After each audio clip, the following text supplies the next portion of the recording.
اے پروردگار ہم کو اپنا فرما بردار بنائے رکھیو اور ہماری اولاد میں سے بھی ایک گروہ کو اپنا حکم بردار بنائیو، اور پروردگار ہمیں ہمارے طریق عبادت بتا اور ہمارے حال پر رحم کے ساتھ توجہ فرما، بے شک تو ہی توجہ فرمانے والا ہے، مہربان ہے۔ اے پروردگار ان لوگوں میں انہی میں سے ایک پیغمبر مبعوث کیجو جو ان کو تیری آیتیں پڑھ پڑھ کر سنایا کرے اور کتاب اور دانائی سکھایا کرے اور ان کے دلوں کو پاک صاف کیا کرے، بے شک تو غالب ہے، صاحب حکمت ہے۔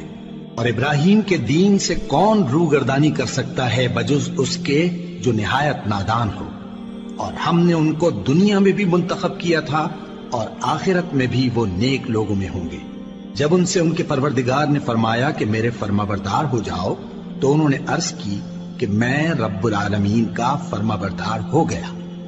اور ابراہیم نے اپنے بیٹوں کو اسی بات کی وصیت کی، اور یعقوب نے بھی اپنے فرزندوں سے یہی کہا کہ اے میرے بیٹو، اللہ نے تمہارے لیے یہی دین پسند فرمایا ہے، تو مرنا تو مسلمان ہی مرنا۔ جس وقت یعقوب وفات پانے لگے تو کیا تم اس وقت موجود تھے جب انہوں نے اپنے بیٹوں سے پوچھا کہ میرے بعد تم کس کی عبادت کرو گے؟ تو انہوں نے کہا کہ آپ کے معبود اور آپ کے باپ دادا ابراہیم اور اسماعیل اور اسحاق کے معبود کی عبادت کریں گے، جو معبود یکتا ہے